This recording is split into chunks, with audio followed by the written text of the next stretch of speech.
Bueno, ya vimos toda la cobertura pública, todos los mensajes aparentes y abiertos en este tema, el del cambio climático, las transformaciones energéticas de ambas naciones, pero para analizar lo que está más bien entre líneas, los mensajes a los que hay que poner atención, le agradezco muchísimo a Manuel Hernández Borbolla, periodista de RT en español, analista investigador que nos acompañe en esta emisión. ¿Cómo estás, Manuel? Buena tarde. Hola, ¿qué tal, Luisa? Un gusto saludarte y un saludo también para el auditorio. Pues ya reportábamos hace unos minutos estas declaraciones, primero de Ken Salazar hace unos días, después el posicionamiento que hizo la embajada con este comunicado, está el antecedente de la visita de la Secretaría de Energía de los Estados Unidos a nuestro país, ahora la visita de John Kerry. ¿Cómo leer lo que no es tan aparente? ¿Qué puedes traducirnos tú de esta comunicación que está teniendo Estados Unidos con México?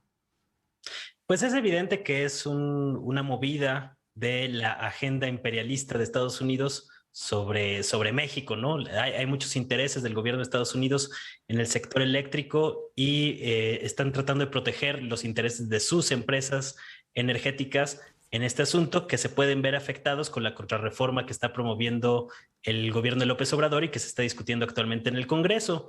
Lo que llama la atención es cómo la semana pasada el embajador Ken Salazar había calificado como necesaria la contrarreforma eléctrica de López Obrador, había dicho que había que escuchar los planteamientos del gobierno mexicano. Inmediatamente le jalaron las orejas en Estados Unidos. Hubo algunas voces de congresistas y también de algunos periodistas, columnistas, por ejemplo, una columna muy dura que salió en el Wall Street Journal, que incluso pedía la renuncia de Ken Salazar al señalar que estaba defendiendo más los intereses de México que de Estados Unidos. Entonces yo creo que en ese contexto, pues algo le caló o hubo alguna merma en ese aspecto que por eso vimos el nuevo pronunciamiento de la Embajada de Estados Unidos en México calificando el día de ayer que las energías que promueve el gobierno mexicano son energías sucias, que van en contra de las energías renovables, limpias y demás, ¿no? Y pues hoy eso va como haciéndole la mesa o tendiéndole la alfombra para que llegue hoy John Kerry, que es un político de mucha trayectoria, cercano al presidente Joe Biden, en un esfuerzo más del gobierno estadounidense por tratar de negociar algo con el presidente mexicano para ver si pueden obtener algún beneficio para sus empresas o mantener algunos de los privilegios que se construyeron durante la reforma energética de Enrique Peña Nieto. Pero tampoco veo que López Obrador vaya a dar su brazo a torcer tan fácil y por ahí planteaba en la mañana que iba a posicionar algunos otros temas como el financiamiento que está realizando el gobierno de Estados Unidos hacia organizaciones civiles en México como Mexicanos contra la Corrupción y la Impunidad, que pues han sostenido una campaña política y mediática contra el gobierno de López Obrador. Entonces todos esos temas están ahí como en la mesa de esta visita de Kerry hoy.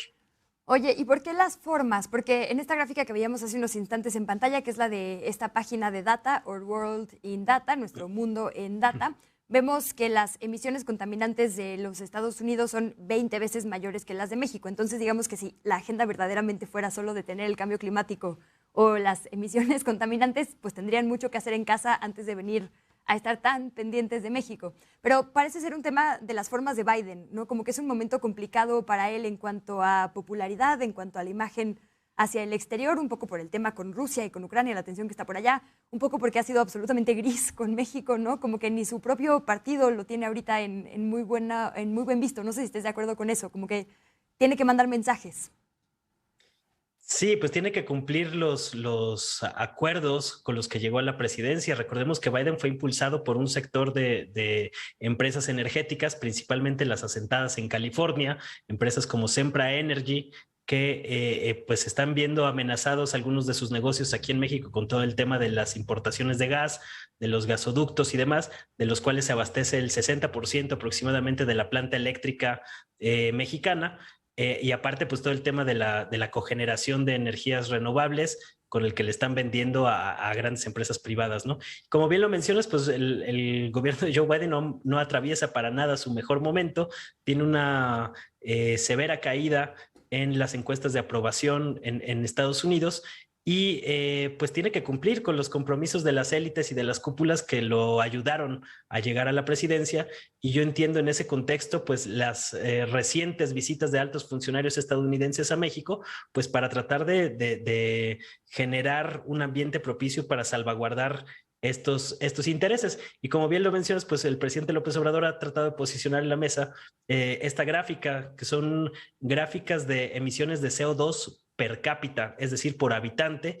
Y en este aspecto, pues Estados Unidos es el país más contaminante del planeta. Si vemos la cantidad de emisiones de CO2 que producen en Estados Unidos frente a los casi 300 millones de habitantes que tienen por allá, pues es muy alto el grado de esta tasa de contaminación en comparación a países como México. Entonces, pues mucho del tema de la agenda de las energías renovables tiene más que ver con una agenda de negocios y una agenda geopolítica para tratar de posicionar ciertos intereses de la política exterior estadounidense, más que por una preocupación seria sobre el cuidado del planeta, ¿no? Si estuvieran tan preocupados por la cuestión ambiental, podrían implementar otras medidas como imponer límites a la riqueza, acotar los paraísos fiscales, y este tipo de medidas que van muy de la mano con los patrones de acumulación de riqueza que están provocando la actual devastación ambiental y el incremento del consumo de energía en el mundo, ¿no?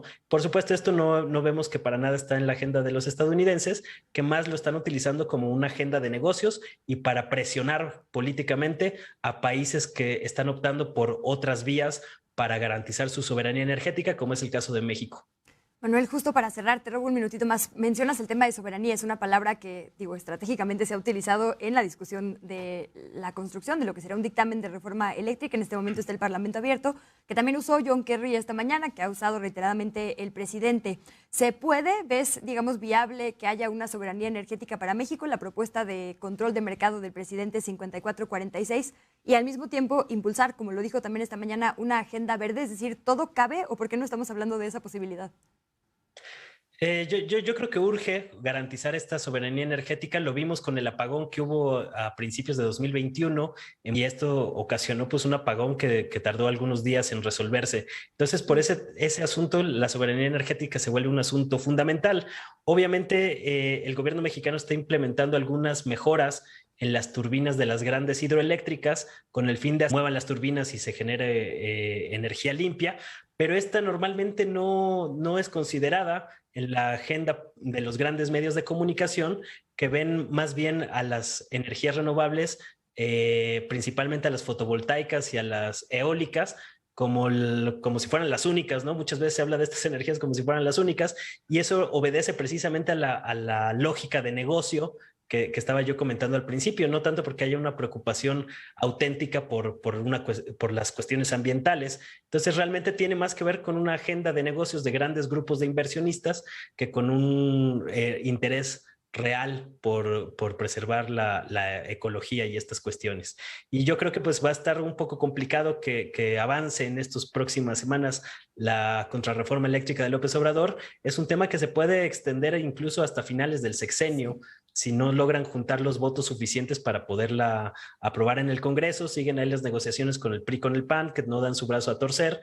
Entonces, por ahí nos pueden sorprender con una negociación ahí de última hora, pero ahorita se ve bastante atorado el panorama. No, y como dices, son tres artículos constitucionales, por lo menos en este planteamiento original. Son una Cámara, luego la otra. Si no hay cambios, entonces pasaría ya a las locales. Es decir, como dices, hay un largo tramo todavía de discusión y muchos temas a seguir. Gracias por todo el contexto que nos dejas para que no pase desapercibido. Te seguimos en @Manuel H. Borbolla, te leemos en RT y si nos permites, te seguimos escuchando por acá. Te mando un abrazo, Manuel. Muchísimas gracias, Luisa. Un gusto como siempre estar aquí contigo y un saludo a todo el auditorio. Muchas gracias. Todo nuestro fue Manuel Hernández Borbolla, le decía, es periodista de RT en español.